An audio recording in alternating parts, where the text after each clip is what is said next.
Hola, hola, hola, hola. ¿Qué tal, chicos? ¿Cómo están todos ustedes? Tengan muy buenos días. Vamos a comenzar con la clase de termorregulación.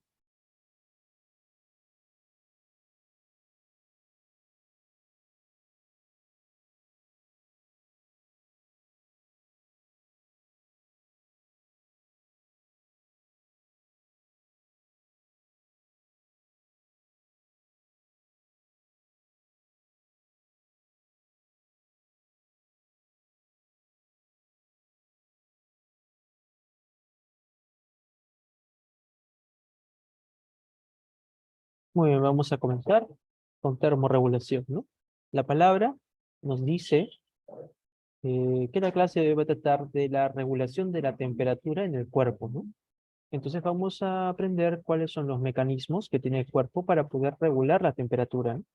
Habíamos estado comentando previamente que la temperatura es una variable regulada. Por lo tanto, la temperatura presenta todo un sistema homeostático, el cual va a contar de un sensor, de un centro de control o centro regulador, como desee llamársele, de un centro efector, ¿no? Y una serie de variables controladas que van a regular, que van a mantener dentro de los límites de normalidad a nuestra variable regulada, que se conoce como la temperatura. Bueno, entonces tenemos que recordar que lo que vamos a revisar el día de hoy es la temperatura corporal, ¿no? Que viene a ser la cantidad de calor. Recordemos que el calor es un tipo de energía, ¿no? La cantidad de energía térmica que tenemos nosotros en nuestro cuerpo. Nos preguntamos ahora, ¿la temperatura, la energía térmica que tenemos en nuestro cuerpo se distribuye de forma, digamos, equitativa en todo el cuerpo? La respuesta es no. Pues podemos ver nosotros que la temperatura central o periférica está mayor.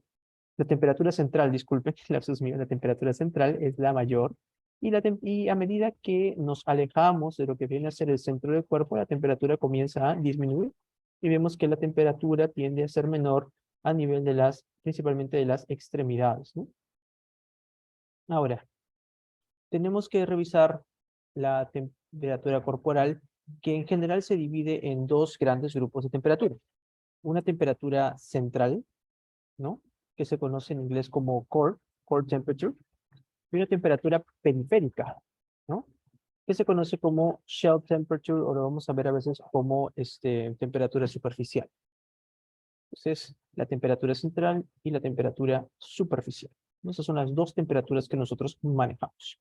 Cuando nosotros nos ponemos un termómetro, ya sea a nivel lingual o sea a nivel axilar, lo que nosotros estamos cuantificando es una temperatura periférica, ¿no? Pero a través del termómetro, a través de esa temperatura periférica que nosotros obtenemos, buscamos acercarnos o aproximarnos a la temperatura central. Por ese motivo muchas veces se le suma en ciertos decimales a la temperatura que esté en grados centígrados, ¿no? Ese es el motivo por el cual se suma, ¿no? Para tratar de, como se aquí en la axilar, acercarnos, sumando unos cuantos decimales a la temperatura central, ¿no? Entonces podemos decir que el termómetro, cuando se pone en esas regiones, es un estimador de la temperatura central, ¿no? Bueno, estas dos temperaturas que tenemos, la periférica y la central, pues obviamente va a poseer sensores. Habíamos dicho que las variables reguladas poseen sensores. La temperatura periférica tiene sus sensores, que son en terminaciones nerviosas que se encuentran a nivel de la piel, y la temperatura central, pues posee sus sensores a nivel del hipotálamo, ¿no? A nivel del núcleo preóptico, ¿no? ¿No? Importante recordar que el centro regulador o de control para la temperatura va a estar también ubicado en el mismo núcleo. Ahora, ¿qué temperatura específica, qué temperatura es la que sensan estos sensores de la piel? Pues la temperatura cutánea, ¿no? La temperatura cutánea. ¿Y qué temperatura es la que sensan los sensores centrales? La temperatura de la sangre. Entonces el calor de la sangre es lo que se va a sensar como la temperatura central.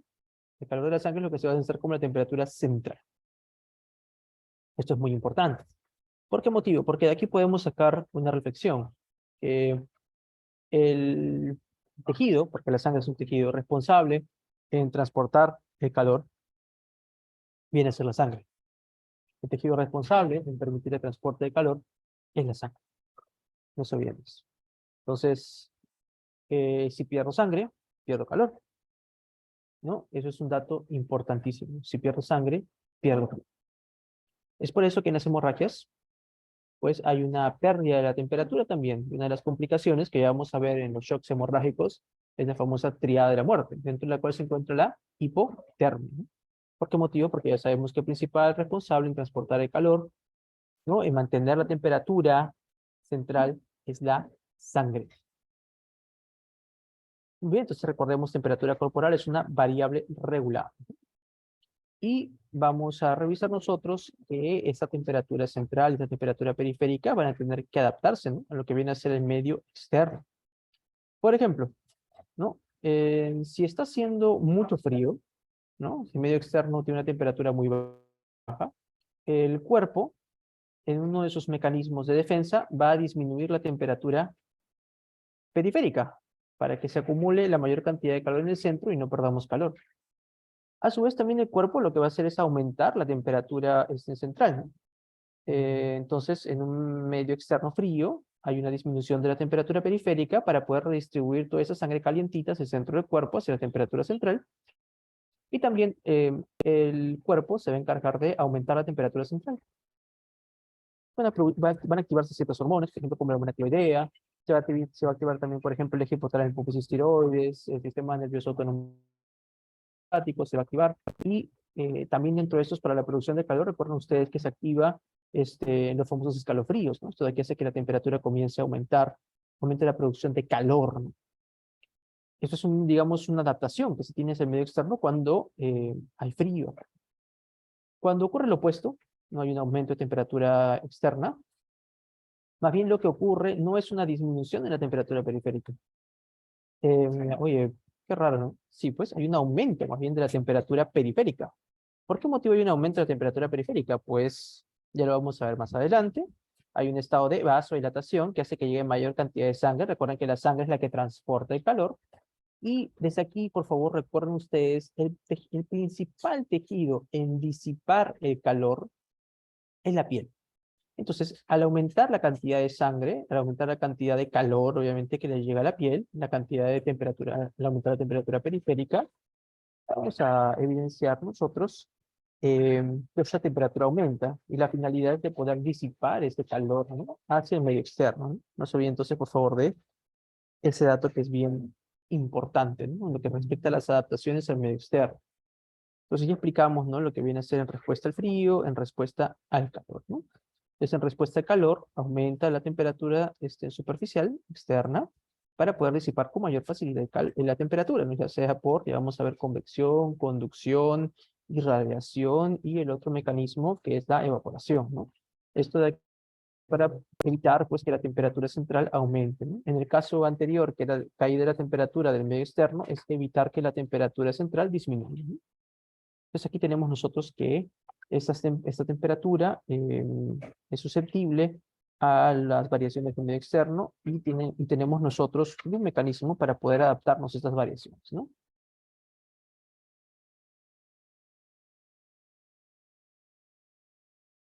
Bueno, vamos a continuar. Revisamos de manera tanto más detallada la temperatura periférica, también llamada temperatura cutánea, ¿no? La cantidad total de calor en la superficie corporal, ¿no? En la superficie corporal. Esto de aquí, el tema de superficie corporal, por ejemplo, es algo que vamos a revisar más adelante cuando toquemos el tema, o ya lo he revisado, cuando toquemos el tema de la depuración de creatinina, ¿no? Hay una fórmula que incluye también dentro de sí la corrección por la superficie corporal. Entonces, para lo que viene a ser el funcionamiento de la tasa de filtrado medular se utiliza también esto. ¿Dónde más lo podemos revisar? Lo vamos a ver en los pacientes grandes quemados. También es importante tener una idea del porcentaje de superficie corporal que se ha comprometido. Entonces es importante recordar ese tema cuando hablan de superficie corporal, estamos hablando pues de componente superficial cutáneo, ¿no? Entonces, ¿la temperatura periférica es la misma en toda la superficie corporal? La respuesta es no. Pues nos vamos a dar cuenta que no es la misma, ¿no? Vamos a revisar, ¿no? Que la temperatura periférica pues comienza a disminuir a medida que nos vamos a lo que viene a ser las regiones más distales, ¿no? Por ejemplo, vean el pie, ¿no? El pie tiende a tener una temperatura un tanto menor, ¿no? porque son las regiones más periféricas, al igual que lo que viene a ser la mano o la nariz, ¿no? O las orejas, ¿no? Que es o los labios, que es lo que se tiende a poner mucho más frío, ¿no? Eventos modificadores de la temperatura periférica, pues el ambiente externo, ¿no? Ya lo explicamos previamente, ¿no? La temperatura ambiente y también la temperatura central. La temperatura central también es un componente importante en ese sentido. ¿Por qué motivo? Porque cuanto más calor produzca, obviamente, para poder mantener los límites de normalidad, tengo que disipar ese calor. Si produzco más calor, envío más calor a la región periférica, a la superficie corporal, y esto hace que la temperatura periférica aumente, ¿no? ¿Dónde puedo ver esto? Por ejemplo, en un, en una hipertermia, ¿no? En una hipertermia, por ejemplo, por un golpe de calor, por el medio ambiente, o en un síndrome neuroléptico maligno, que ya lo vamos a ver más adelante, que sean pacientes psiquiátricos, ¿no? Que consumen los antagonistas dopaminérgicos de tipo D2, o en una hipertermia maligna, ¿no? En pacientes genéticamente susceptibles que son expuestos, digamos, a succinicolina o anestésicos en generales volátiles, ¿no? Como el alotán o los floranos. Estos pacientes tienen un problema de en los dos últimos tienen un problema de comienzan a producir una gran cantidad de calor. Y esta gran cantidad de calor que comienza a producirse a nivel central comienza luego a distribuirse a nivel periférico y pues obviamente la temperatura cutánea comienza a aumentar. Ahí tienen ustedes un ejemplo de un aumento de la temperatura central que obviamente va a influir sobre la temperatura cutánea periférica. Así como les hablé de la tormenta tiroidea, ¿no? Que es un ejemplo de hipertermia, pues nosotros también tenemos lo opuesto, que es un coma misedematoso. En el coma misedematoso hay una disminución de la hormona tiroidea que lleva, obviamente, recuerden ustedes por fisiología que la hormona tiroidea está relacionada con el metabolismo basal. Y el metabolismo basal está relacionado, pues, con el consumo de kilocalorías. Y las kilocalorías, recuerden, calorías, calor, y las kilocalorías, se consume kilocalorías, está relacionado, pues, con el consumo de ATP. Y eso está relacionado con la producción de calor. Entonces, cuando tengo un exceso, un hipertiroidismo que me puede llevar a, una tormenta tiroidea, puedo experimentar lo que mencioné, una hipertermia, un exceso de producción de calor a nivel central. Y en lo opuesto, tengo un hipotiroidismo, el metabolismo basal está disminuido, hay un menor consumo de ATP, menor consumo de kilocalorías, por lo tanto, una menor producción de calor. Y esto puede generar lo opuesto, ¿no? Una hipotermia. Disminuir la temperatura a nivel central y esto obviamente disminuye la temperatura a nivel periférico. Profesor, ¿hay otro ejemplo en el cual pueda, digamos, recordar ese tema del calor, ¿no? El calor central que influye sobre el calor periférico? Claro, tenemos, por ejemplo, cuando una persona muere. Cuando una persona muere, obviamente todos los procesos fisiológicos celulares dejan de disminuir, ¿no? Comienzan a disminuir, ¿no? Una vez que esta persona muere, ¿no? Y estas células, pues obviamente ya no van a pues tener una función per se porque ya están necróticas o están agónicas, ¿no? Y el metabolismo de comienza a empezar a cero. Es por ese motivo que cuando la persona muere, usted le toca la piel, ¿no? Y esta está fría, ¿no? ¿Por qué motivo se pone frío el paciente? Porque el metabolismo de este cuerpo ya está disminuyendo, ¿no? Y está obviamente manifestándose esto en una baja de temperatura central y posteriormente una baja de la temperatura periférica, ¿no? Ahí tiene usted otro ejemplo de cómo la temperatura central influye sobre la temperatura periférica. Pues aquí lo puedo revisar para que usted pueda ver el intercambio que hay pues, entre la temperatura central, la temperatura periférica, la floor temperature, y la interacción entre lo que viene a ser la temperatura periférica con el medio externo. Recuerden ustedes que lo he mencionado previamente, que la forma de disipación de calor del cuerpo se da gracias al intercambio que hay entre la temperatura periférica con el medio externo, o sea, la piel con el medio externo. Y para que esta piel pues, pueda eliminar ese calor, ¿no? Necesita recibir el calor de la temperatura central. Vamos a la temperatura central, ¿no? Principalmente ubicada a nivel de la cavidad intracraneal, de la cavidad intratorácica y la cavidad abdominal. ¿Está? Esta es la media y el rango de normalidad extremos de la temperatura central, ¿no? Y es la cantidad de calor, vean ustedes, que están principalmente en estos compartimentos, intracraneal, torácica y abdominal. Eventos modificadores de lo que viene a ser la temperatura central. La temperatura periférica, por ejemplo, cuando usted tiene demasiado calor, ¿no? Está en un lugar muy caliente, siente demasiado calor, ¿no? Entonces, una de las cosas que usted realiza es, pues, digamos, prender el aire acondicionado, ¿no? Prende el aire acondicionado y comienza usted a recibir un viento con baja temperatura, el cual se va llevando el calor, pero no el calor de la temperatura central, ¿no? Sino el calor de la temperatura periférica. Se comienza a llevar el calor de la temperatura periférica y después de eso, pues le llega más sangre caliente a la piel y esa sangre caliente otra vez por el aire acondicionado se comienza a disipar hacia el medio externo, ¿no? Hacia afuera de su cuerpo. Esta es una forma de cómo usted puede visualizar el efecto que tiene la temperatura periférica, o sea, la piel, sobre la temperatura central, ¿no? El ejemplo del aire acondicionado, ¿no? De la misma forma, pues, sumergirnos en agua fría, ¿no? Entonces, o darnos un duchazo de agua fría, ¿no? Sacamos el calor de la temperatura periférica y esto de aquí también me ayuda a disminuir la temperatura central. Y otro componente importante que viene a ser la sangre. Recuerden ustedes que la sangre es el principal tejido que transporta el calor en el cuerpo. Si, por así decirlo, les comentaba, ¿no? Le pegan un balazo, un cuchillazo a una persona y compromete, digamos, una vena o una arteria de gran calibre, se comienza a perder calor, ese calor, se comienza a perder sangre, y dentro de lo que se pierde con esta sangre es el calor, ¿no? Es el calor. Un segundo, por favor.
Ok, disculpen. Entonces tenemos, les di el ejemplo, ¿no? De ese shock hemorrágico en el cual se pierde sangre. Y recuerden ustedes, no solo estamos perdiendo glóbulos rojos, sino también estamos perdiendo calor. Es importante que ustedes recuerden que están perdiendo también calor. Cuando tiene usted una hemorragia, que sabe usted pierde glóbulos rojos, pierde usted volumen que está circulando para perfundir a los tejidos, ¿no? Por ese motivo, cuando perdemos mucha sangre, podemos entrar a un estado de hipoperfusión sistémica que se conoce como shock, ¿no? Pero aparte de eso, recuerden que estamos perdiendo también calor. Y recuerden que por el último punto mencionado, es que estos pacientes pues, pueden experimentar lo que se conoce como una hipotermia, que forma parte de la triada de la muerte del tipo de shock principalmente hemorrágico. La hipotermia, pues por la pérdida de calor por parte de la sangre, podemos también nosotros experimentar una acidosis, principalmente metabólica. Lo hemos comentado ya previamente. Recuerden que el estado de hipoperfusión sistémica lleva a una transición del metabolismo aerobio al metabolismo anaerobio, llevando a una producción de lo que viene a ser ácido láctico, ¿no? Y recuerden que el ácido láctico produce hidrogeniones y pues nos lleva a una acidosis de tipo metabólica. Bueno, y no se olviden, por favor, que también la temperatura central está regulada por el hipotálamo. Profesor, ¿por qué motivo usted menciona esto? Porque recuerden ustedes que el núcleo preóptico responsable en ser el centro regulador de control del hipotálamo, de la temperatura, posee el punto de ajuste para la temperatura, que es el termostato. Así se le llama al punto de ajuste de la temperatura, el termostato hipotalámico. Y bajo situaciones, por ejemplo, como un síndrome febril, es que ese termostato hipotalámico puede elevar lo que viene a ser la temperatura central por encima de los supuestos valores normales, ¿no? Por eso que podríamos esperar una temperatura normal central de 38, 39, cuando hay un estado de inflamación que ya se torne sistémico, ¿no? Que a través de interleuquina 1, interleuquina 6 estimule a la elevación de ese termostato hipotalámico. No se olviden de ese otro mecanismo importante que se encargaría también de regular la temperatura central. Recuerden, por favor, que la fiebre no es una patología, sino que es una respuesta fisiológica de defensa. Tenemos ejemplos de fluctuaciones de temperatura, eso también ya lo habíamos visto previamente. Por ejemplo, ritmo circadiano. El ritmo circadiano, vamos a ver nosotros que hace referencia a los cambios fisiológicos dados durante el proceso de 24 horas, ¿no? Durante el proceso de día y noche, ¿no? En nuestro cuerpo. Recuerden que nosotros tenemos variaciones importantes en lo que viene a ser, por ejemplo, ¿no? La secreción de hormona de crecimiento. Por ese motivo se busca que los niños, pues, tengan un buen dormir, lleguen a un buen sueño REM. Tenemos también la secreción de los glucocorticoides, la secreción de las hormonas sexuales, ¿no? Es por ese motivo que por ahí, pues, los chicos se han dado cuenta que muchas veces al momento de despertar, uno amanece con una erección. Muchas veces el pico digamos, de actividad del eje hipotálamo, hipófisis, del eje hipotálamo, hipófisis intranadal, tiende a darse picos, digamos, de secreción durante la mañana. Y así también tenemos nosotros fluctuaciones en lo que respecta a la temperatura. Hay una variación de 0.5 grados centígrados a favor del día en comparación a la noche. Ahora, profesor, ¿quién es el responsable, digamos, de regular este ritmo circadiano? También lo hace el hipotálamo, pero ¿lo hace el núcleo preóptico? No, no lo hace el núcleo preóptico, lo hace otro núcleo. Lo hace un núcleo que también está en la región hipotalámica que se conoce como el núcleo supraquiasmático. Ahí sale. El núcleo supraquiasmático del hipotálamo. No sé si quedó real. Entonces aquí tienen ustedes este famoso ritmo circadiano, en el cual se explica, ¿no? Dónde es el punto más elevado de la presión arterial, de la temperatura corporal, ¿no? De la secreción de hormona este, gonadal, ¿no? De una testosterona en el varón, ¿no? Etcétera. Y tenemos también nosotros aquí una tablita donde podemos ver en el eje de las abscisas lo que viene a ser el tiempo y en el eje de las coordenadas lo que viene a ser la temperatura corporal. Fíjense ustedes cómo durante lo que viene a ser la mañana, ¿no? La noche, hay una disminución en lo que es la temperatura corporal y a nivel ya más o menos de la tarde tenemos el pico o el acme a nivel de las 6 de la tarde de la temperatura corporal. Bueno, era profesor, ¿por qué se da esto? Bueno, tiene un poco de sentido, es que nos ponemos a hablar del metabolismo basal. Recuerden ustedes que de día hay una mayor necesidad de gasto energético, ¿no? En comparación al momento de estar dormido, en el cual hay un menor gasto energético. Y recuerden ustedes que el gasto energético, o sea, el consumo ATP, lleva consigo sí a la función esperada, digamos la contracción muscular o la actividad de bombas, ¿no? El transporte activo primario o de ciertas enzimas, pero a su vez el consumo del ATP lleva a aproximadamente a la producción de energía de un 60% que se va en calor. Les doy el ejemplo, ¿no? Recuerden que el ATP contiene energía bioquímica, que se puede ir hacia energía cinética para las bombas o cinética para la contracción del músculo esquelético, pero también una cantidad de esta energía se va a perder en calor. Y el ejemplo clásico que damos siempre es el de los focos, ¿no? Ustedes han visto que el foco utiliza la energía eléctrica para producir energía lumínica, ¿no? Que alumbra nuestra casa en la noche. Pero si usted se acerca al foco y pone la mano cerca al foco, no lo toques, ¿no? Solamente pones la mano cerca, vas a notar que hay calor. ¿Por qué motivo? Porque parte de esta energía eléctrica se pierde en calor. la mayoría de las reacciones, pues, de transformación de la energía se pierden una buena cantidad en calor. Y lo mismo pasa en nuestro cuerpo, ¿no? Una cantidad que se va en calor. Y esa cantidad que se va en calor es lo que nos da nuestra temperatura corporal, aproximadamente 37 grados centígrados, ¿no? Y con estas variaciones de más o menos 5 durante el día. Ya. Esto que les comento es importante para que ustedes hagan la analogía pues con los focos de luz que les digo, ¿no? Para que tengan una idea ya pues por qué tu cuerpo está caliente, ¿no? Hay una explicación, térmicamente hablando, no mental ni emocionalmente hablando, ¿no? Térmicamente hablando, por qué el cuerpo tiene calor. Ahí tienen ustedes la explicación. Muy bien, otro ejemplo de fluctuación de temperatura, tenemos nosotros aquí al ciclo menstrual. Vamos a ver si podemos magnificar esto.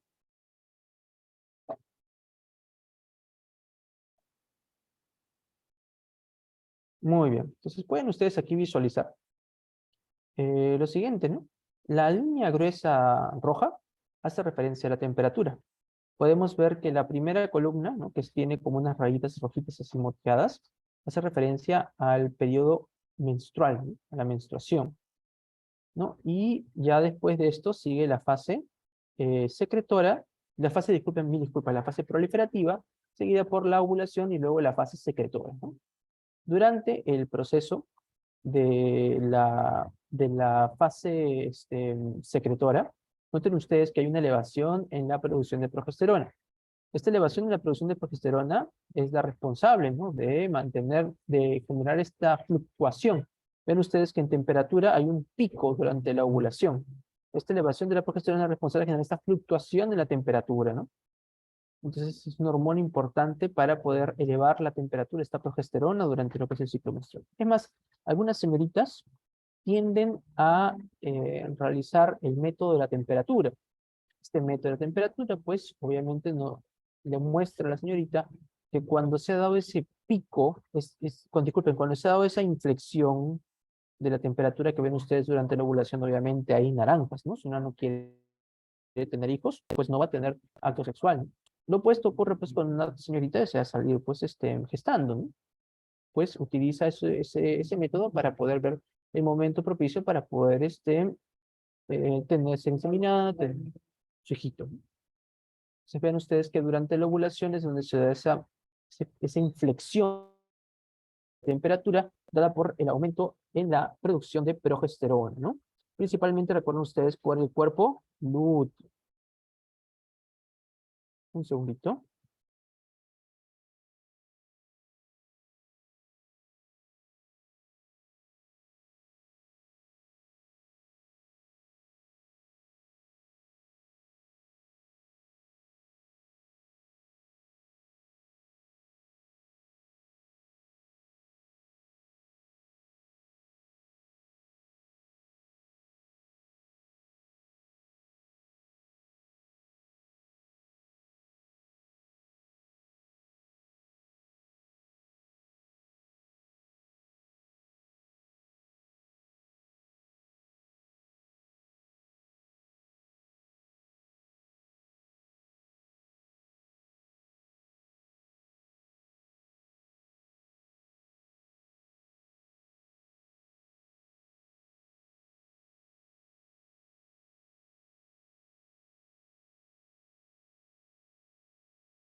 Ah, ya chicos. Entonces, esto es más que nada con relación a las fluctuaciones de temperatura que podemos nosotros identificar dentro del ciclo menstrual, ¿no? Recuerden ustedes también que cuando se da pues el proceso del- de la necropoptosis, ¿no? De lo que viene a ser el endometrio, la porción de la adhesiva del endometrio, esto de aquí pues lleva a una caída de lo que viene a ser la progesterona también, ¿no? Esto de aquí está asociado a esa caída de progesterona y lo que lleva pues entonces a una disminución de la temperatura, ¿no? Entonces ya saben, la inflexión de la temperatura, la elevación de esa se ha dado principalmente durante la fase de la ovulación, por la elevación de la progesterona. Lo mismo, también ustedes saben. Tenemos estimadores de la temperatura central, la mayoría de veces estos estimadores se utilizan, son invasivos, ¿no? Los estimadores de la temperatura central invasivos estos se utilizan durante lo que viene a ser el tema de los trabajos de investigación, ¿no? En los neonatitos se utiliza muchas veces el tema de la temperatura rectal. Tenemos también estas famosas sondas esofágicas, ¿no? Que nos pueden medir la temperatura intratorácica. Y tenemos las píldoras, ¿sí? Que nos miden la temperatura, nos pueden medir temperatura principalmente intraabdominal. Tenemos estimadores de la temperatura central no invasivos, que son los métodos que predominantemente se utilizan durante el acto médico, ¿no? O como formas de control por medidas de salud pública. Tenemos la temperatura axilar, la temperatura sublingual, y tenemos también la temperatura óptica. Estas de aquí normalmente las podemos ir utilizando durante el acto médico y tenemos este tipo de temperatura que se utiliza pues en zonas de tránsito común, ¿no? Como lo que vienen a ser supermercados, que se utilizaban como medidas de salud pública, ¿no? La temperatura frontal. Bueno, vamos ahora al tema de equilibrio de la energía térmica. Aquí tenemos nosotros el cuerpo humano y tenemos nosotros pues mecanismos que van a aumentar, mecanismos que van a disminuir la temperatura en el cuerpo humano. El medio externo pues puede aumentar la temperatura, ¿no? Del cuerpo. Esto es pues presentando, por así decirlo, una temperatura ambiente superior a la del cuerpo, ¿no? Superior a 37 grados centígrados, ¿no? De esta forma, ya el medio externo está, por así decirlo, de una forma directa, favoreciendo el ingreso de calor de afuera hacia nuestro cuerpo. Pero recordemos nosotros que hay otras características que tiene el medio externo que pueden favorecer el aumento de temperatura. No únicamente el aumento de la temperatura ambiente, sino, por ejemplo, la humedad. La presencia de humedad evita o limita la disipación de calor por sudor. Y otro dato importante también, pues, viene a ser el tema de la ventilación del área en el que nos encontremos. La ventilación del área en el que nos encontremos también juega un factor importante, ¿no? Donde hay menor ventilación, hay un mayor aumento de calor en el cuerpo, ¿no? ¿Por qué motivo? Porque hay un mecanismo que vamos a ver que se llama la convección, que a través de un fluido se saca el calor del calor de la superficie corporal. Entonces, un ambiente con una temperatura elevada, con elevada humedad, con poca ventilación, favorece el aumento de la temperatura en el cuerpo. A diferencia de un ambiente que tenga una baja temperatura externa, un ambiente que tenga una elevada ventilación, un ambiente que sea seco, ¿no? Que carezca de humedad. Este ambiente más bien favorece la pérdida de calor del cuerpo. No se olviden de esos datos, por favor, porque eso es importante que lo recuerden para los ejercicios.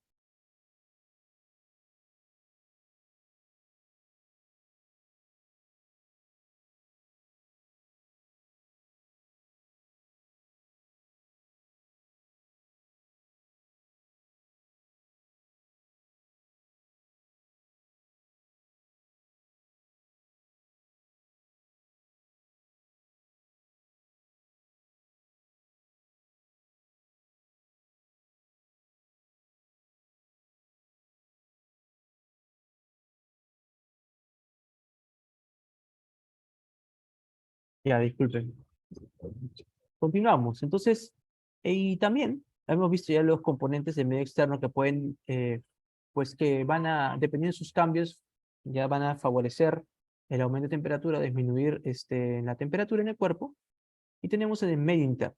En el medio interno vamos a tener nosotros principalmente, ¿no? Pues, principalmente factores que van a permitir la transformación de la energía bioquímica, en este caso depositada en el ATP, hacia, digamos, energía cinética, como lo hemos mencionado previamente en la contracción o la actividad de las bombas, y también la formación de energía térmica, ¿no? Este proceso de transducción, que es transformación de la energía, de una energía bioquímica a energía térmica, se conoce como termogénesis. Entonces, nuestro cuerpo está caliente, o lo siento, esté caliente, gracias a que hay una mayor actividad celular que está consumiendo ATP. Por ese motivo, cuando usted realiza ejercicio, su temperatura aumenta porque las células de las fibras musculares producen eh, mayor cantidad de trabajo, y como parte de ese trabajo hay una cantidad de energía que se pierde en calor, y por eso la temperatura corporal aumenta. Ahora, el cuerpo, por así decirlo, no tiene lo que viene a ser el tema de la termólisis, ¿ya? Por favor, no existe termólisis, no existe destrucción de la energía, ¿no? Y por eso no se habla de termólisis. Profesor, ¿pero qué está diciendo termogénesis? Sí, efectivamente. Porque termogénesis es un tema empleado para decir, eh, no es producir energía térmica de la nada, sino más bien es transformar un tipo de energía, que es la bioquímica, a energía térmica, ¿no? En este caso, la palabra termólisis no la utilizamos para destruir el calor, sino que más bien se utiliza esta palabra para referencia de disipar el calor, ¿no? Para botar el calor del cuerpo. Por si acaso, si ustedes van a ver en los libros o en algunos artículos que utilizan la palabra termólisis en fisiología. En fisiología utilizamos la palabra termólisis para referirnos a botar el calor del cuerpo hacia el medio externo, ¿no? Pero en lo que se refiere a destrucción de calor, eso de ahí no existe. Muy bien, tenemos esta fórmula que es importante, que ustedes la deben recordar, que es la fórmula de almacenamiento térmico. Ahora, uno dirá, profesor, esta fórmula me es muy parecida al tema de la ley de las masas, y es lo correcto. ¿Por qué? Porque M hace referencia a la cantidad total de calor producida, ¿no?, que uno tiene en el cuerpo. RA hace referencia a un mecanismo de intercambio de calor que se conoce como la radiación. Efectivamente, nuestro cuerpo emite ondas electromagnéticas, ¿no?, a lo cual llamamos radiación. Así como el Sol también emite ondas electromagnéticas, a lo cual se le llama radiación.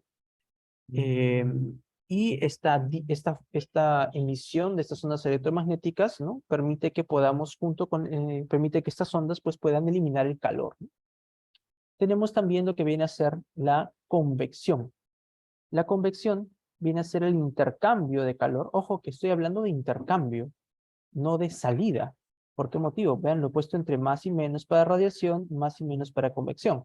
¿Por qué motivo? Porque yo puedo irradiar calor, puedo botar calor a través de ondas electromagnéticas, pero también puede ocurrir lo opuesto, puedo ganar calor, ¿no?, a través de ondas electromagnéticas, en este caso, digamos, del sol o de un motor, por ejemplo, ¿no?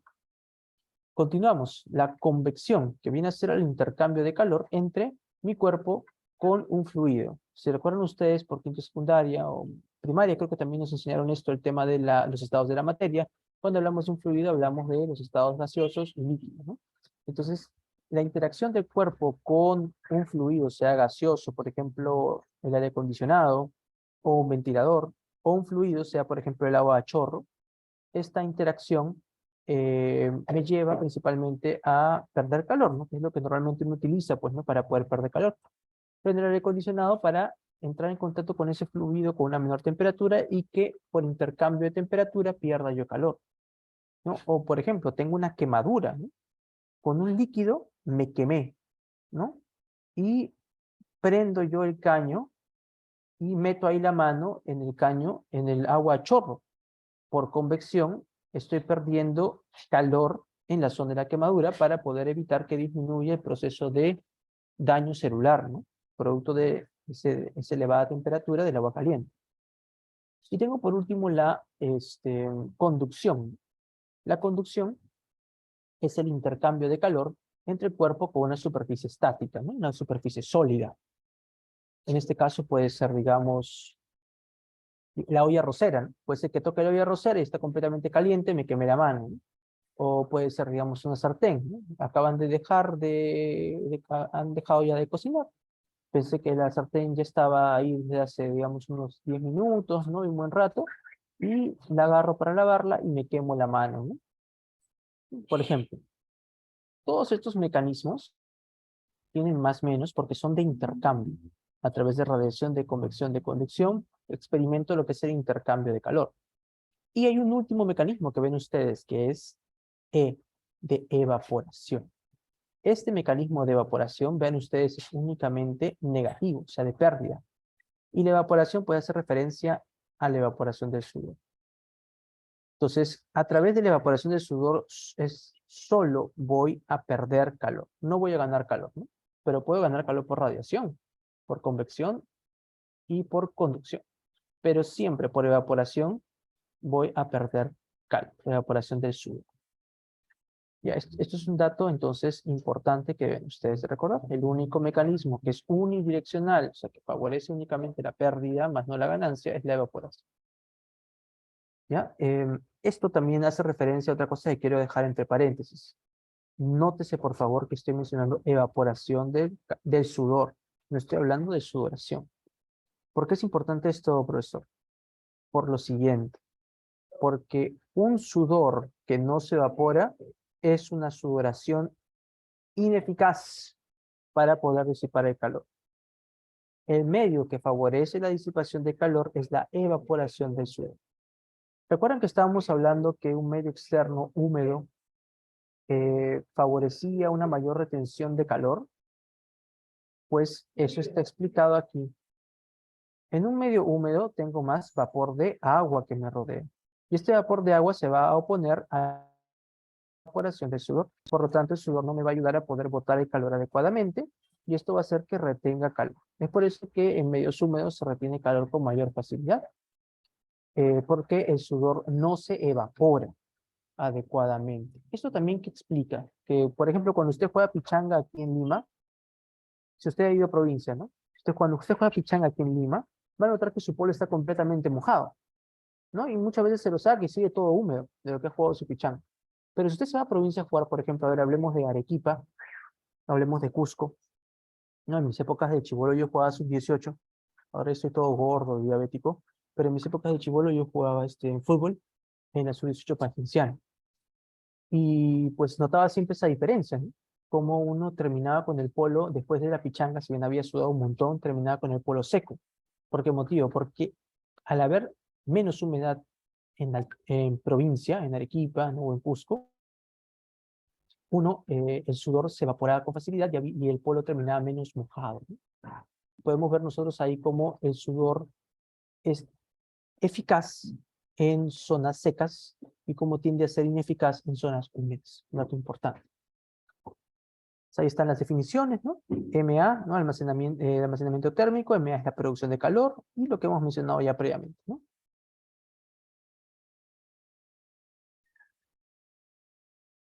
Seguimos. Entonces, la termogénesis, que es la transducción, la transformación de energía bioquímica a energía térmica, o a veces lo van a ver ustedes como la producción de calor, cosa que está mal llamado, es la transformación al calor, la transformación de energía térmica. Esa termogénesis, esta producción de calor, vamos a decirlo así, ¿de qué depende, no? ¿De qué depende, pues, que el cuerpo produzca más o produzca menos calor? Depende del gasto energético total, o sea, de la cantidad de energía que tiene que gastar tu cuerpo. Por ejemplo, en un estado, vamos a mostrarla otra vez, está acá, en un estado de reposo, plan H, como algunos chicos lo dicen, ¿no? Tu cuerpo está trabajando, ¿no? Que no lo creas, está trabajando, está consumiendo una cantidad de ATP de energía, que es la que obviamente se ve expresada por la temperatura que tú posees. Por ese motivo lo vimos ya previamente que cuando tú mueres, cuando por así decirlo de broma, dice, te enfrían, ¿no? La temperatura del muertito es fría, va disminuyendo, ¿no? Se pone más frío el cadáver. Porque el metabolismo basal comienza a mermarse, pues, ¿no? Ya no hay producción de energía. Ya no hay trabajo, por lo tanto ya no hay producción de energía térmica, por eso el cuerpo del cadáver se enfría. Entonces, en reposo tenemos un gasto energético, ¿no? Tenemos un gasto energético al cual llamamos metabolismo basal. Ahora, durante lo que viene a ser la digestión, ¿no? Durante el proceso de digestión y de absorción de los alimentos, también vamos a consumir grandes cantidades de ATP para poder realizar estos procesos. ¿Por qué motivo, profesor? Ustedes van a revisar en lo que vienen a ser las clases que los principales mecanismos de absorción dependen muchas veces de importadores, que no son más que transportes masivos secundarios, que indirectamente dependen de la actividad de la bomba de sodio, potasio y TPasa, de estos enterocitos. Y es por ese motivo que la digestión también es un efecto que produce energía, que transduce energía bioquímica de ATP a energía térmica. Y por último, obviamente, el ejercicio, ¿no? El ejercicio, la contracción muscular, las cabezas de miosina para poder realizar el proceso de los puentes cruzados, requiere gasto de ATP, el cual termina, obviamente, produciendo la energía cinética, el movimiento de la contracción, junto con una mayor producción de calor. Y como produces más calor, tu cuerpo tiene que botarlo. Y un dato importante, durante la actividad física, durante el ejercicio, el principal mecanismo para poder botar el calor viene a ser el sudor. Es por ese motivo que cuando se hace ejercicio suda más, porque el principal mecanismo para botar calor viene a ser el sudor después. En un estado de reposo, el principal mecanismo para botar calor es la irradiación, ¿no? La irradiación. Bueno, pasamos ahora a la termogénesis, ¿no? Que viene a ser la transducción del calor, ¿no? Pues tenemos aquí nosotros una serie de sustratos, ¿no? Principalmente, recuerden ustedes, carbohidratos y lípidos, los cuales a través del proceso de oxidación, por ejemplo, la glicólisis, ¿no? Y después de eso la transformación a acetilcoenzima A en la glicólisis y el paso de esta por el ciclo de Krebs, la formación de FAT, de NAD, el acúmulo de hidrogeniones y la actividad de la ATP sintasa terminan produciendo ATP. Si lo vemos, por ejemplo, del lado de los ácidos, de los lípidos, tenemos a los ácidos grasos, que a través de un proceso saltatorio del citoplasma al mitosol, termina ingresando pues los ácidos grasos, ¿no? Como acetilcoenzima, y posteriormente se comienzan a fragmentar a través del proceso de la beta-oxidación en acetil-CoA, ingresa el ciclo de Krebs, se el proceso de producción de FAD y NAD, que termina obviamente a través de un proceso produciendo ATP. El proceso de síntesis de ATP, vean ustedes, que produce una cantidad baja de calor, ¿no? 37%. La producción de ATP genera poco calor. Pero note usted que cuando usamos o gastamos el ATP para poder realizar un trabajo determinado, qué sé yo, sea el proceso de absorción, sea el proceso de contracción muscular, sea el proceso de funcionamiento de las bombas o de las enzimas, etcétera, se pierde también de esta energía bioquímica del ATP, del enlace fosfodiéster que ven acá de alta energía, se pierde un porcentaje mucho mayor en calor, un 60%, noten ustedes, una cantidad considerable, ¿no? A diferencia del 35%, ¿no? Que se ve en calor. Cuando gasto el ATP, se va un 60% en calor. Es por eso que la temperatura se eleva en ejercicio. Y es por eso que sudo. Tengo que sudar para poder botar con mayor eficiencia este calor que se ha producido. Ahí tienen ustedes lo que viene a ser la glucosa junto con el oxígeno para poder favorecer, recuerden la cadena de transporte de electrones, que es el aceptor final que requiere oxígeno. Por ese motivo es el metabolismo aerobio, que utiliza oxígeno, ¿no? Aerobio de aire, aeróbico. Y aquí tenemos el ATP, ¿no? Nuestra base nitrogenada, nuestra ribosa, y por último los 3 fosfatos, siendo este enlace fosfodiéster el último enlace fosfodiéster que se utiliza para producir esta gran cantidad de energía. Nótese por favor que el 60% de esta energía de la ruptura del enlace fosfodiéster se va en calor y otro 40% se va en lo que viene a ser trabajo. Bueno, profesor, ese calor se produce en el músculo, ¿no? Y ese calor luego que se produce en el músculo tiene que viajar hasta la piel. ¿Y quién se encarga de transportarlo? La sangre, ¿no? Es por ese motivo que el volumen de la sangre que circula, el volumen circulante efectivo que se llama así, es el responsable de movilizar el calor. Si tengo poco volumen circulante efectivo, no podré movilizar adecuadamente ese calor. Eso viene de ser. Entonces, aquí tienen ustedes situaciones, aparte del ejercicio, que pueden llevar a una mayor producción de calor. Por ejemplo, la hipertermia en deportistas, ¿no? Los deportistas que están haciendo ejercicio consumen una gran cantidad de ATP, están expuestos a un ambiente húmedo, un ambiente caliente, con temperatura ambiente caliente, eso puede llevarlos a una hipertermia maligna, ¿no?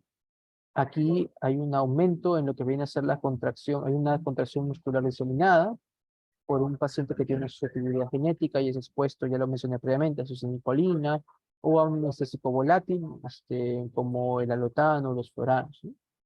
El síndrome neuroléptico maligno, una, una complicación importante por el consumo de antipsicóticos, ¿no? Antidopaminérgicos, principalmente de este tipo de dos, como el más conocido de todos estos que deben recordar ustedes, el haloperidol. Ya. Vamos a tasa metabólica basal. Habíamos hablado nosotros de metabolismo basal, y tasa metabólica basal viene a ser la cantidad de calorías, ¿no? Que lo mencionamos, lo mencionamos previamente en carbohidratos y lípidos, la cantidad de calorías que el cuerpo va a consumir en una unidad de tiempo para poder realizar las funciones, ¿no? Las funciones vitales. Ahora, si nosotros nos preguntamos, bueno, ¿y qué componente del cuerpo es el que lo va a realizar? Pues obviamente la célula, ¿no? Tiene que ser la cantidad de calorías que requieren las células de nuestro cuerpo para poder realizar sus funciones vitales y pues mantenernos vivos. La tasa metabólica basal, vivos en reposo. Esta tasa metabólica basal pues depende del consumo de ATP. Depende del consumo de ATP. Y recuerden ustedes que este consumo de ATP va a generar luego la producción del calor, ¿no? Por eso la temperatura está directamente relacionada con el metabolismo basal, con el funcionamiento celular. Ahora, para que pueda tener un metabolismo basal, para que mis células tengan un metabolismo basal adecuado, estas células requieren una perfusión adecuada, ¿no? ¿Por qué motivo? Porque requieren nutrientes, ¿no? Los carbohidratos, los lípidos, para poder utilizarlos como sustratos para producir ATP, pero no solo requieren esto, sino que también requieren oxígeno, ¿no? El oxígeno para poder realizar el metabolismo aerobio, que es el principal productor de ATP en comparación al metabolismo anaerobio. Eso lo han visto ustedes en bioquímica. Y lo vamos a revisar también en la semana número, ¿qué semana es? Semana número 10 u 11, cuando veamos lo que viene a ser páncreas endocrino. Vamos a revisar glucólisis, ¿no? Gluconeogénesis, glucogenólisis, glucogenogénesis, ¿no? Entonces, requerimos nutrientes y oxígeno y estos llegan a las células de los tejidos gracias a la perfusión.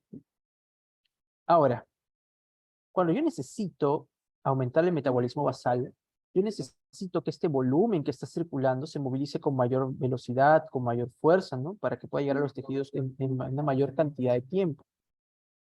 ¿Y qué es lo que voy a realizar? Pues, ¿no? Para que llegue esos nutrientes, este oxígeno por mayor unidad de tiempo, lo que voy a hacer es aumentar el gasto cardíaco. Entonces, si yo necesito aumentar el metabolismo basal, tengo que aumentar el funcionamiento cardíaco. ¿A qué me refiero con esto, profesor? O sea, voy a aumentar, uno, el volumen sistólico. ¿Cómo aumento el volumen sistólico, profesor? Lo aumento a través de una mayor fuerza de contracción. ¿Y cómo llamo al aumento de fuerza de contracción, profesor? Lo llamo el inotropismo positivo, ¿no? ¿Qué otra cosa más podría hacer para aumentar el gasto cardíaco? Pues aumento lo que viene a ser la frecuencia cardíaca. ¿Cómo le llamo al aumento de la frecuencia cardíaca, al cambio en frecuencia cardíaca de manera positiva? Le llamo cronotropismo positivo. Entonces, genero un cronotropismo positivo y un inotropismo positivo para aumentar el gasto cardíaco y que aumente lo que viene a ser la perfusión hacia los tejidos, ¿no? Esto de aquí le lleva mayor cantidad de oxígeno, mayor cantidad de nutrientes por unidad de tiempo y me permite aumentar la tasa metabólica basal para que la célula pueda aumentar su actividad. Es por ese motivo que cuando aumenta el metabolismo basal, también aumenta la frecuencia cardíaca. En fiebre, para poder aumentar la temperatura, hay un proceso de termogénesis y un proceso de retención de calor. Este proceso de termogénesis explica por qué, este proceso de termogénesis que se da en la fiebre, explica por qué motivo cuando aumenta en 1 grado centígrado la temperatura, la frecuencia cardíaca también aumenta en cierto valor. De la misma forma, para poder, por así decirlo, aumentar lo que viene a ser la demanda de oxígeno, también aumenta la frecuencia respiratoria, la profundidad respiratoria, ¿no? También son cosas que se pueden evidenciar al momento de examinar durante el examen físico general a un paciente que tiene fiebre, ¿no? Entonces aquí está lo que les había comentado, ¿no? Durante lo que viene a ser un proceso febril, el aumento de la temperatura, pues obviamente implica un aumento también del metabolismo basal, y para ese aumento del metabolismo basal se requiere pues un aumento en la frecuencia cardíaca y en la frecuencia respiratoria, ¿no? Que son, digamos, medibles a través del examen físico, ¿no? Muy bien, este dato es importante, ya lo comentamos, no se olviden por favor que la temperatura ambiente a través de las ondas electromagnéticas que da el sol, ¿no? Es lo que viene a ser la radiación que nosotros recibimos del sol, ¿no? Esa percepción de calor que usted siente cuando sale a la calle, cómo te cae ese calor de arriba o de abajo que se refleja, digamos, de la superficie, son las ondas electromagnéticas, ¿no? Que se transforman luego en calor en tu cuerpo. El vapor de agua. Recuerden ustedes que a mayor vapor de agua, menor capacidad de evaporación de su versión, ¿no? Y esto está eh, relacionado con una mayor retención de calor. El viento. Los ambientes que tengan una buena ventilación favorecen una mejor disipación de calor por el mecanismo de convección. Pasamos ahora a mecanismos de egreso y de ingreso del calor, ¿no? Y vean ustedes que en estos mecanismos de intercambio tenemos nosotros a la radiación como el principal mecanismo de disipación de calor en reposo, ¿no? Este pata está acá, está sentado, sonriendo, ¿no? Plan H, ¿no? Ah, qué bacán, ¿no? El profesor no ha venido, ¿no? Estoy en el H102, cuando en realidad no se ha dado cuenta que es en el E102, ¿no? Está tranquilo, ¿no? Ahí perdiendo calor por radiación. Seguido los otros procesos, como lo viene a ser la evaporación, ¿no? La convección y la conducción, ¿no? Mecanismos que lo hemos explicado previamente. De aquí me gustaría, por favor, que recuerden que todos son bidireccionales, como lo menciona aquí es la diapositiva, excepto la evaporación, que se ha pintado aquí de celestito. La evaporación es unidireccional. Solo favorece la pérdida de calor. Es más, ¿han escuchado ustedes esta nota del global warming, ¿no? Del calentamiento global, ¿no? Que se está haciendo mucho énfasis en esto, ¿no? Se dice que por este efecto invernadero, el greenhouse effect, muy probablemente las temperaturas ambientes lleguen a encontrarse en algún momento a la misma temperatura del cuerpo o por encima de la temperatura corporal, ¿no? Que es la que necesitamos para mantenernos tranquilos, ¿no? Y vivir bien. Cuando esto ocurra, el único mecanismo que te va a permitir disipar el calor va a ser la evaporación, porque la radiación más bien va a estar entrando. La convección va a estar entrando el calor por convección, igual también por convección. En esta situación, el único mecanismo que te estaría ayudando a poder botar el calor sería por evaporación, ¿no? Están los ambientes húmedos y áridos, ¿no? Que están íntimamente relacionados con el componente de la evaporación. El intercambio de calor por radiación, tenemos aquí a las ondas electromagnéticas, por ejemplo, que emite el Sol, ¿no? Que es lo que, por así decirlo, calienta la Tierra, ¿no?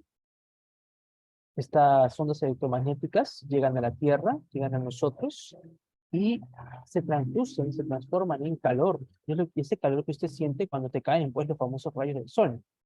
Ahora, estas ondas electromagnéticas, pues, hasta cierto punto, pues, pueden ser dañinas, ¿no? Principalmente las radiaciones ultravioletas, ¿no? Que es la que más frecuentemente, pues, estamos expuestos a. Estas radiaciones ultravioletas, pues, van a generar la producción de radicales libres, ¿no? Que pueden dañar, destruir las células y generar, pues, daño celular de las células de la piel, ¿no? Y este daño celular de las células de la piel, pues, lleva luego a un proceso de inflamación localizada, que es lo que nosotros, pues, llamamos las famosas quemaduras solares, ¿no? Cuando vamos a ir a la playa y nos exponemos al sol, estas quemaduras solares pueden ser reflejo de ese daño que ha hecho la radiación, principalmente ultravioleta, sobre lo que viene a ser la piel, ¿no? Ahora, estas radiaciones ultravioletas que comienzan a acumularse con el tiempo también pueden llegar a través de la producción de radicales libres a dañar, a destruir lo que viene a ser, a dañar, disculpen, lo que viene a ser el ADN, formando los famosos dímeros de pirimidina, que luego comienzan a acumular mutaciones y son los principales, pues, responsables en desencadenar las famosas neoplasias conocidas como el carcinoma espinocelular y carcinoma vasocelular, que son de las neoplasias más prevalentes a nivel mundial, ¿no? Pero tienen un buen pronóstico, ¿no? Estas dos neoplasias. Aquí están el espectro de ondas electromagnéticas, ¿no? Y luego lo vamos a revisar en el tema de inflamación. ¿El sol irradia? Claro que irradia el sol, pues, ¿no? Ahora la pregunta es, ¿usted también irradia? Claro que usted también irradia, ¿no? Nosotros también irradiamos, ¿sí? La conducción, ya lo mencionamos previamente, ¿no? Que es la transferencia de calor del cuerpo a una superficie estática, una superficie sólida, sea como una carpeta, sea una silla, ¿no? Esa viene a ser la transferencia de calor por conducción, ¿no? Puedes tener daño tisular por temperatura, claro que sí, ¿no? Una quemadura por conducción, ¿no? Tocas, por así decirlo, una estructura que está con una temperatura muy elevada y puedes tener una quemadura por conducción. La plancha también, una quemadura por conducción, porque es una superficie estática y sólida. Pero también este calor por conducción se puede utilizar, digamos, en casos de neonatología, como estas mantas térmicas, ¿no? Que se utilizan para eh, favorecer una mayor temperatura en el neonato, ¿no? ¿Ya? También lo que viene a ser el agua caliente, ¿no? Puedes pisar el agua caliente, muchas quemaduras que se dan por agua, ¿no? O por chicha, o por otro tipo de líquidos que a veces las personas salen a vender, ¿no? A veces los niños lamentablemente se ven involucrados porque caminan ahí por la cocina, ¿no? Y les cae esta solución, ¿no? O se meten a esas soluciones con agua hirviendo, ¿no? Y tienen esas quemaduras, ¿no? Convección, ¿no? El intercambio es también, como lo comenté, conducción, convección, radiación es bidireccional, es el intercambio de calor entre el cuerpo con un fluido en movimiento, sea aire o líquido, ¿no? Por ejemplo, ahí tienen ustedes el ventilador y tienen ustedes el agua a chorro, ¿no? Que normalmente se utiliza para poder disipar el calor, para poder desplazar el calor de una quemadura, ¿no? Recuerden ustedes que si te quemas con agua caliente, esa herida todavía tiene una elevada temperatura porque el agua caliente todavía le ha pasado el calor a ese tejido, ¿no? Entonces, utilizas el agua a chorro para poder desplazar esa temperatura para que no siga dañando, pues, los tejidos. La evaporación, ya lo hemos mencionado, es unidireccional, ¿no? Hemos mencionado que favorece la disipación de calor, ¿no? Es unidireccional. Tenemos nosotros aquí lo que viene a ser la epidermis, la dermis, y en la dermis tenemos nosotros aquí el acino de la glándula sudorípara, que es el principal responsable en producir el sudor, el cual a través del conducto emerge hasta la superficie de la epidermis, donde en un estado líquido el sudor se evapora a su estado gaseoso. Y ese proceso de la evaporación es responsable en permitirle a uno, pues, perder o disipar el calor. Dato importante, el sudor, no se olviden por favor, es una solución de tipo hipotónica. Y por ser una solución de tipo hipotónica, si es que yo tengo una pérdida considerable de sudor, ¿no? Paciente, digamos que se pierda en el desierto, por así decirlo, o un abuelito institucionalizado que lo dejan ahí botado, triste y lamentablemente abandonado por el cuidador, pues puede tener una deshidratación en la cual se dé por pérdida de un fluido de tipo hipotónico. Y cuando ocurre una pérdida de fluido hipotónico, o sea, pierdes más agua que solutos, tienes una deshidratación de tipo hiperosmolar. Y recuerden ustedes que el principal responsable de mediar la osmolaridad del plasma es el sodio. Por lo tanto, estaría este paciente experimentando también una hipernatremia. Ahora, recuerden también que al perder sudor, estoy perdiendo también líquido extracelular. Y el líquido extracelular, al disminuir, también disminuye en todos sus compartimentos, ¿no? Porque se redistribuye.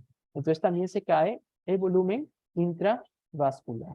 Si se cae el volumen intravascular en estos pacientes, que se cae también lo que viene a ser el volumen circulante efectivo y la presión arterial, generando que estos pacientes puedan inclusive, obviamente por el fenómeno de deshidratación, llegar hasta lo que viene a ser un shock de tipo hipovolémico.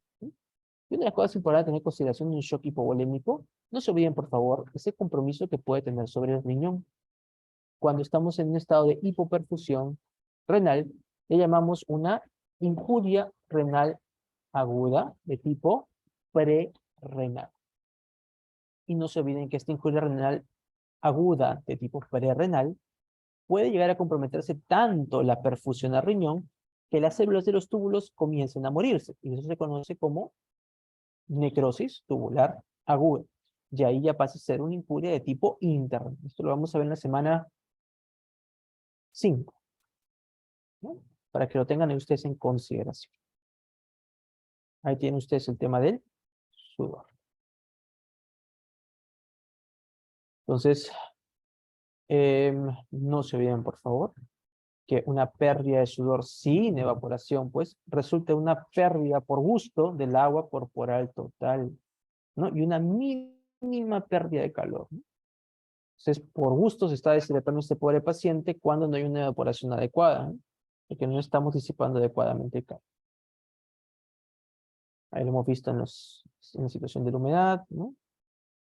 No se olviden, por favor, que la evaporación representa el 80% de la disipación de calor cuando ejercicio. El principal mecanismo de disipación de calor durante el ejercicio es la evaporación del sudor. No es la sudoración, por si acaso, per se, sino la evaporación del sudor.